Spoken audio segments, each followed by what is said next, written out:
mais bonito, não há dúvida nenhuma, ok? Vai ser também o mais interessante, mais fantástico, mais empático, mais importante, mais tudo, ok? Eu vou começar o debate, mas vai ser em inglês, portanto, desde já vou mudar de língua. É assim mesmo. Thank you, ladies. Thank you, excellencies, for welcome you to the stage. I have, starting over that end, I have Florence Mangin, ambassador for France. Then I have Marisa Puertas, the ambassador for Peru. Then I have Madame Mamokwena Haudo-Twelling from South Africa. And of course, here I have Mandini Singla from India. Thank you very much for joining us, ladies. Thanks a lot.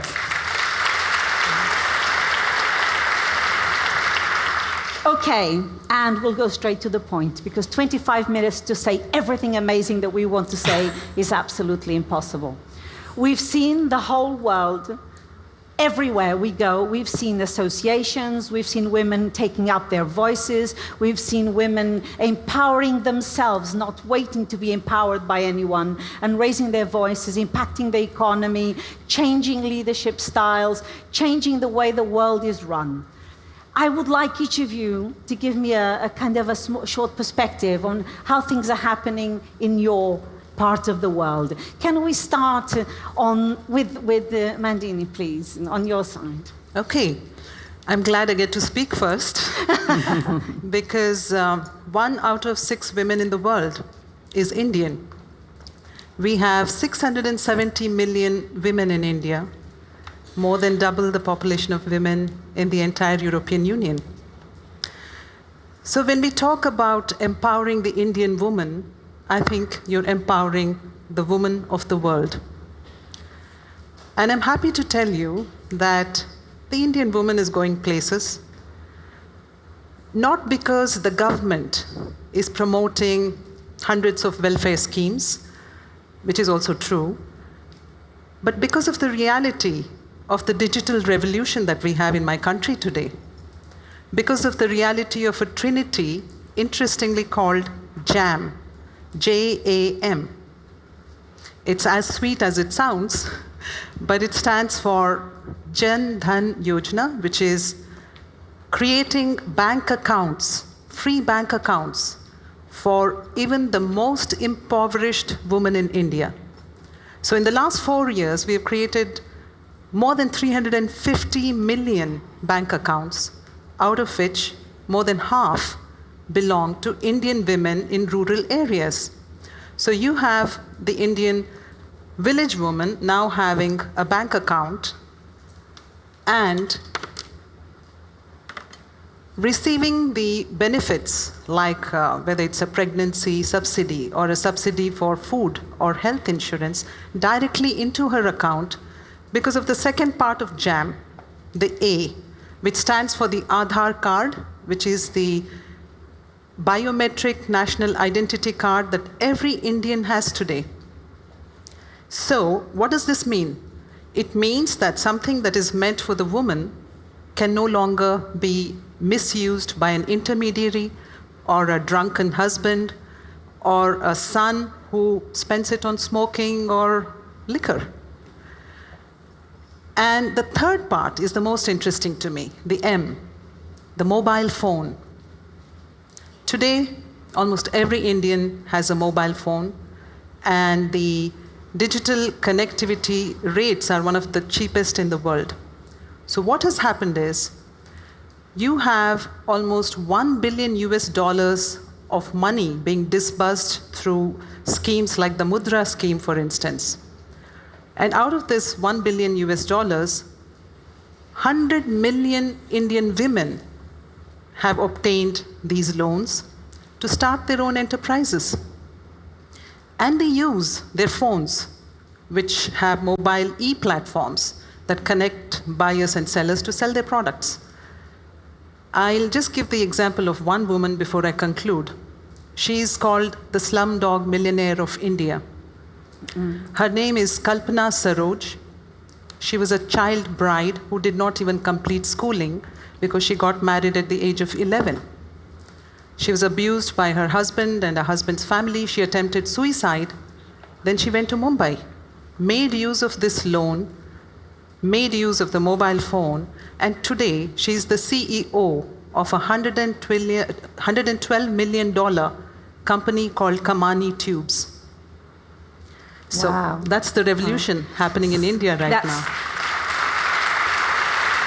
And technology obviously has been an asset to women. Yes.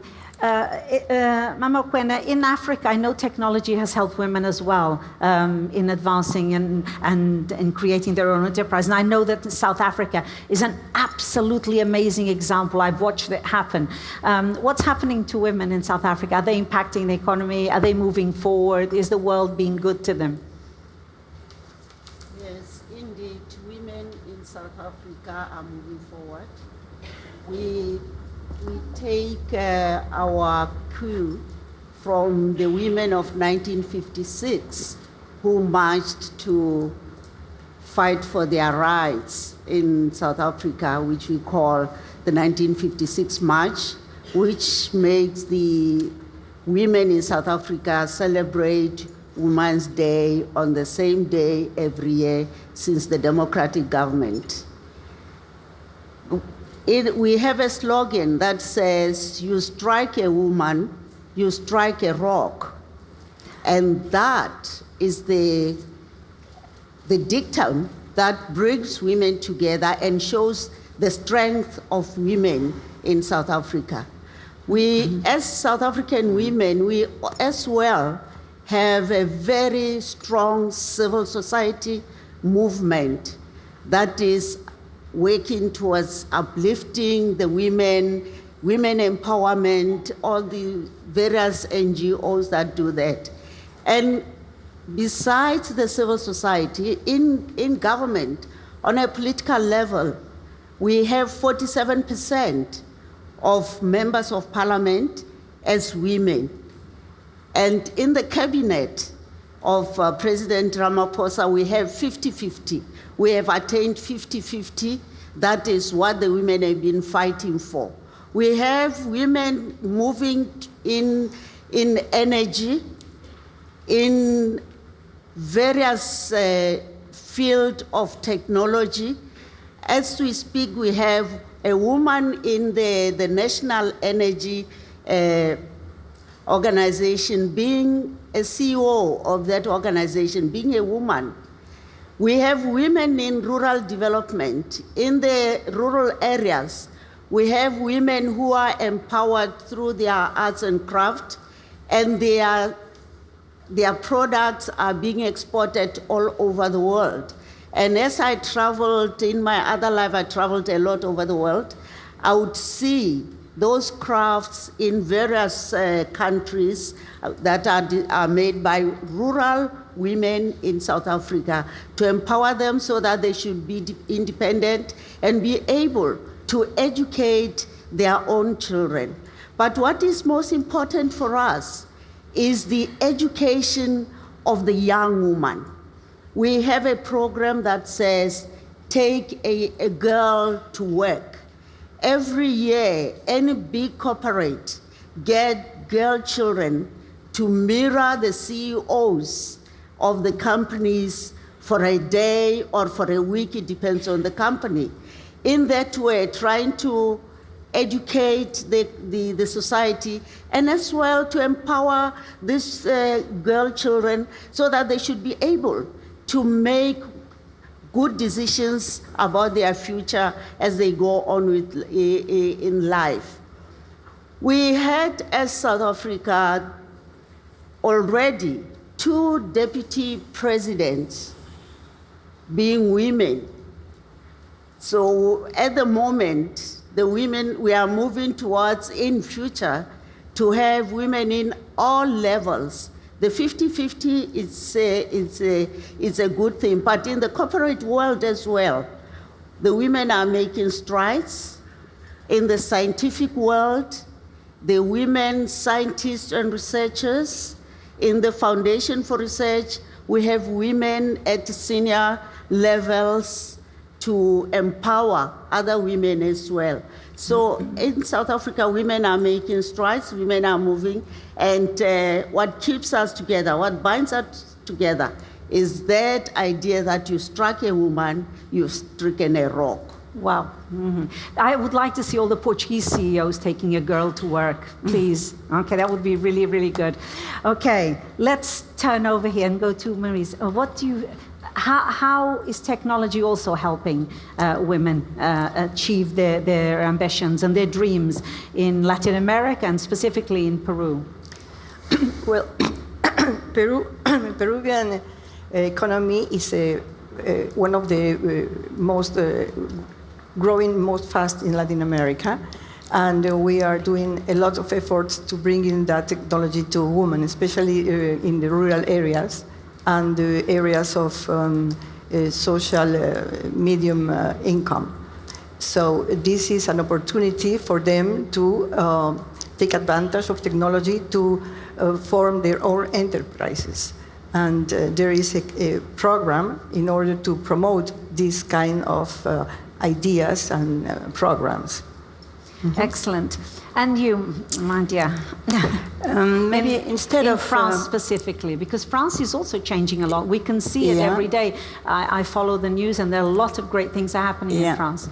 Thank you very much. I would like to highlight the role of my country on the international scene more than on the internal one, because we are absolutely convinced that as has been said, that the larger presence of women in a forum, in an event, can change the results. Yes.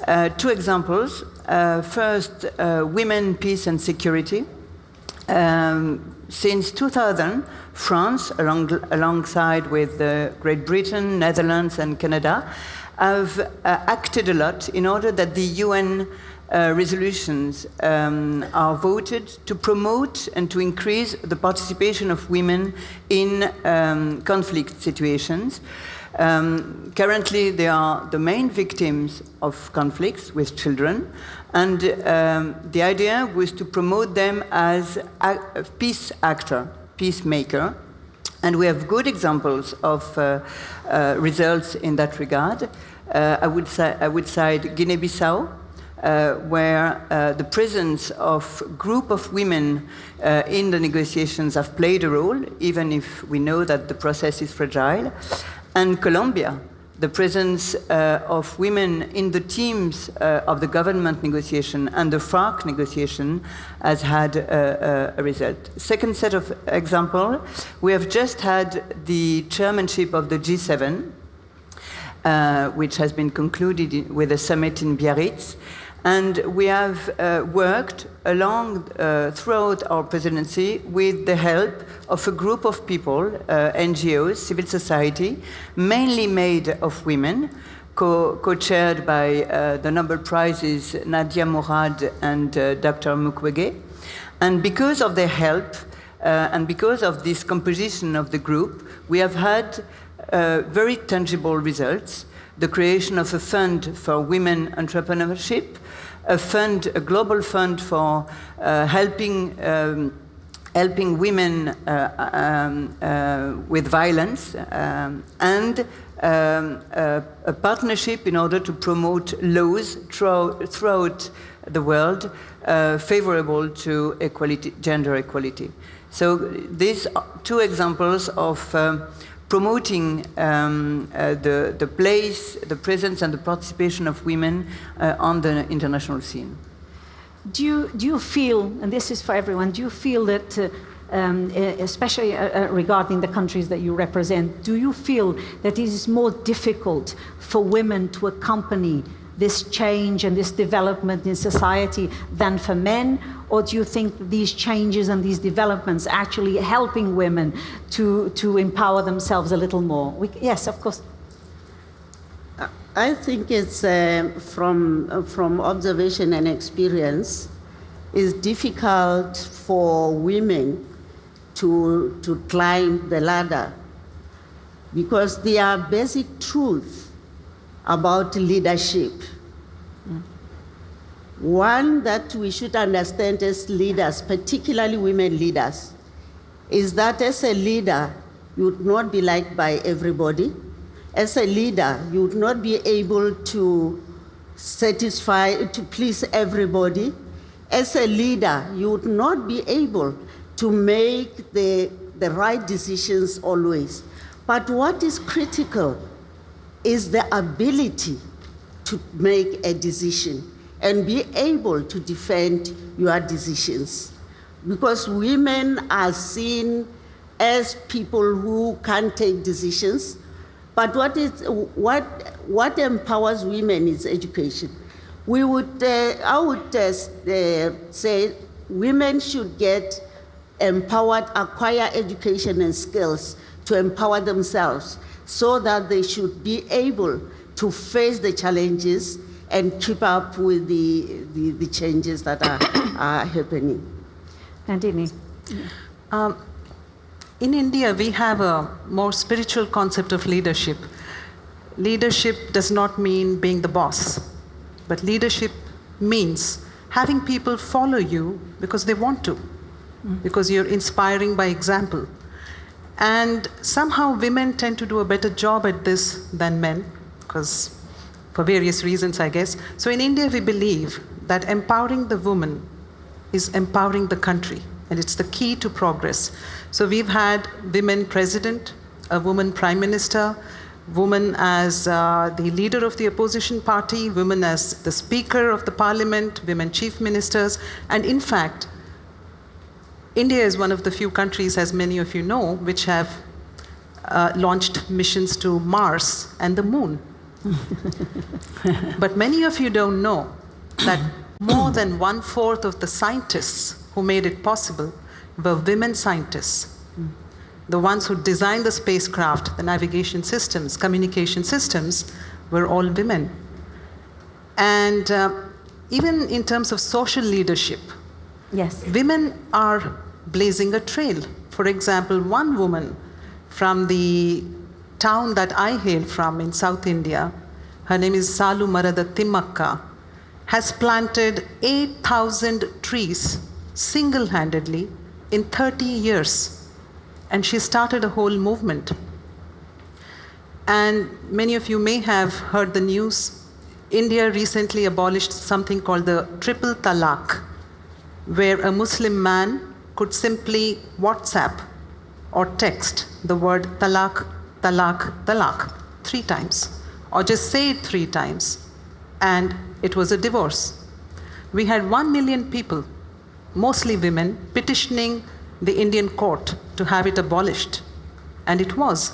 So women are leading in multiple facets of society, from my point of view, in India. They're keeping up with this new world. Do you think that this new world is more difficult for women?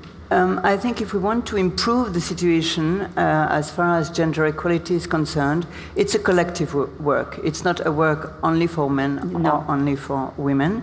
It's a collective and comprehensive work. It requires, if I acknowledge the situation in my own country, a high political will. Yes. It's absolutely necessary. Otherwise, all the civil society's initiatives will be of short-term effect.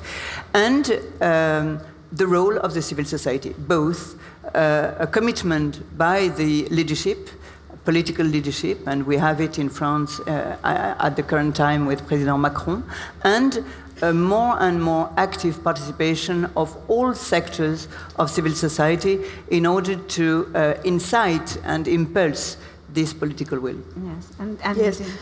I think this world nowadays, what makes it's possible is to develop for women a strong capacity to work together in community enterprises. And I think this is a new opportunity, and all these women, what they have in mind is their children's future. Yes. So they make any effort to work by themselves or in community activities for education, for herself, and also for their children. So I think it's the moment very important. Yeah, there is a question which is being placed here, which is quite interesting, which is, in countries where so far the countries have been led by men and now they are led by women, do you see as diplomats, because you are saying, do you, not for your countries, but in general, okay, in general, I understand, do you see any social differences in the policies that are implemented, in the choices that are made, that impact society and community as well, when the leadership is, of course, is a woman, and when the leadership is a man? I know you're passionate about this, and you want to say something. Yes, I am, because it comes from my own personal experience. This was many, many years ago when I was working in the Indian Foreign Ministry and was looking after United Nations peacekeeping, what Florence also referred to. India is one of the biggest troop contributing countries to UN peacekeeping missions, but it was always men who went to do peacekeeping. And I asked myself, why not women? And you wouldn't imagine the resistance from various quarters to the idea that women could go to African countries and keep peace alongside men. So they told me it's not possible. I said, why? They said, we'll have to build separate toilets. We'll have to build changing rooms. You know, we're not geared for that. But eventually the UN agreed, and India sent the first all-woman police peacekeeping contingent to Liberia, which had a lady president, President Sirleaf. And they were there for almost 9 years. And when they left, the peacekeeping troops finished their mandate and they came back to India, the lady president of Liberia said a remarkable thing. She said, I want to thank you ladies for keeping the peace, because they also guarded the president's palace, the Indian women police keepers.